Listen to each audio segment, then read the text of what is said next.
जो सरकार ये बोलती थी पहलगाम अटैक के बाद कि हम पाकिस्तान को बर्बाद कर देंगे, निस्तनाबूद कर देंगे, ये कर देंगे, वो कर देंगे, आज वही सरकार क्या कर रही है, पाकिस्तान के साथ, इन आतंकवादियों के साथ मैच करवा रही है भारत का। अब ये क्या उन लोगों की शहादत का बदला नहीं है क्या? उन लोगों की शहादत भूल गए जो इस आतंकवादी के हमले में मारे गए थे? उन लोगों को भूल गए, उन परिवारों को भूल गए जिन्होंने बलिदान दिया? और उसके बदले में आपने क्या कहा जब ये हमला हुआ? उस समय तो आप बोल रहे थे बहुत ज्यादा कि पाकिस्तान को निस्तनाबूद कर देंगे, बिल्कुल बर्बाद कर देंगे, खून और पानी एक साथ नहीं बह सकता। और अब क्या कर रहे हो आप? यही मैच करवा रहे हो। यानी कि क्यों, जब जनता को इसकी बारी चुकाने की आई थी तब तो आप कहें कि पूरा देश एक साथ है, और जब अपने फायदे के लिए, अपने पे फायदा आया, किस पर, जैसा पर फायदा आया, तो अपने फायदे के लिए ये मैच करवा रहे हैं। इसको क्या बोला जाए? शुरुआत में जब ये हुआ तो इन्होंने क्या कर दिया, ट्रेड गेट बंद कर दिया। यानी कि अब भारत और पाकिस्तान के बीच में कोई भी ट्रेड नहीं होगी। उसका डायरेक्ट नुकसान किसको हुआ? हमारे किसानों को हुआ, क्योंकि ट्रेड का मतलब है कि भारत में जो चीज ज्यादा होती है, जैसे टमाटर, प्याज, वो कहां पर भेजेंगे? पाकिस्तान में भेजेंगे, ताकि पाकिस्तान से पैसा आए और किसानों को मिले। वहीं जो वहां के किसान है वो यहाँ पर कुछ चीजें भेजते थे जो हमारे लोगों को सस्ती पड़ती थी, जैसे कि एप्पल, सेब, ये सारी चीजें क्या होगी, हमें सस्ती मिलेगी। इन चीज का, ट्रेड के बंद होने का डायरेक्ट नुकसान किसको हुआ? किसानों को हुआ और आम आदमी को हुआ। किसानों का सामान बिका नहीं और आम आदमियों को सस्ता सामान मिला नहीं।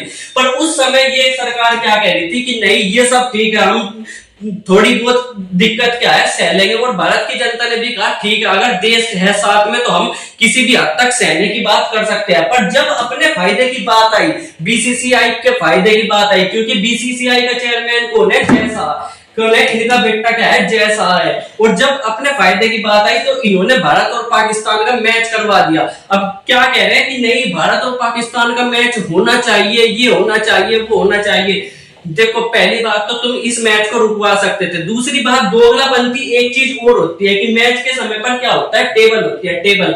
जैसे ग्रुप ए, दो ग्रुप बनाए जाएंगे, ग्रुप ए और ग्रुप बी। इस ग्रुप में क्या होते हैं, 1 2 3 4 टीम में होती है। इस ग्रुप में भी 1 2 3 4 टीम में होती है। तो ये 4 टीम कंपटीशन करेगी आपस में, और ये 4 टीम कंपटीशन करेगी आपस में। इनका इनसे कोई लेना देना नहीं है, इनका इनसे कोई लेना देना नहीं है। बस इनका लेना देना किसमें होता है? फाइनल, सेमीफाइनल में होता है। पर हमेशा ये क्या करते हैं, ये बीसीसीआई, इनके बेटे क्या करते हैं हमेशा, ताकि भारत और पाकिस्तान का मैच हो, हमेशा एक ही ग्रुप में भारत और पाकिस्तान को रखवाते हैं जानबूझ करके।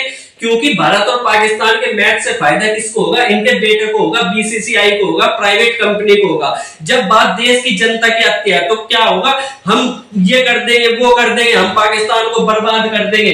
क्योंकि उसका खामियाजा किसको चुकाना पड़ रहा है? आम जनता को। पर जब इन बिजनेसमैन की बात आए तो ये क्या करवाएंगे? अपने फायदे के लिए ये मैच भी करवाएंगे, किसी भी हद तक जाएंगे। ऐसे ही देखेंगे डोनाल्ड ट्रंप के मामले में, जब तेल की बात आई तो तेल हम अमेरिका से, रसिया से सस्ते दाम पर खरीद देंगे। उसका डायरेक्ट नुकसान किसको हुआ? ट्रंप ने टैरिफ लगाया। डायरेक्ट नुकसान किसको हुआ? भारत के व्यापारियों को। तेल खरीदने से फायदा किसका हुआ? अंबानी को। जबकि तेल इतना सस्ता रूस दे रहा है, और तेल का क्या फायदा? भारत के जो आम जनता है उसको 1 रुपए का भी फायदा नहीं हो रहा। तेल के दाम भले ही हमें तेल सस्ते में मिल रहा, पर तेल अब भी गवर्नमेंट कितना 100 रुपए से ज्यादा में ही बेच रही है। इसके अलावा देखा जाए तो इनको कुछ नहीं बोलेंगे, इनको अब देशद्रोही, इनको राष्ट्रद्रोही नहीं बोला जाएगा। पर वहीं अगर दिलजीत दोसांझ की फिल्म आने वाली थी इसके साथ, ये पाकिस्तानी एक्ट्रेस है हानिया आमिर, वो सोनिया सुंदर है, क्यूट तो है, खैर ये बात तो है, पर इसकी फिल्म आनी थी इसके साथ। तो उस समय पर जनता को इतना भड़का दिया दिलजीत दोसांझ के खिलाफ कि ये तो देशद्रोही है, ये पाकिस्तान एक्टर के साथ काम करता है। और अब तुम क्या कर रहे हो भाई? अब क्या कर रहे हो? अब तुम उन्हीं आतंकवादियों के साथ मैच खेल रहे हो। तो यानी कि जब गलती अपनी हो तो उसको छिपा लो, और जब गलती दूसरे की हो तो उसको बढ़ा चढ़ा करके दिखाओ। अब आप लोग इस पर क्या सोचते हो कि क्या गलती इनकी है? क्या ये मैच होना चाहिए या नहीं होना चाहिए? मिलेगा अगली वीडियो में, तब तक के लिए बाय बाय।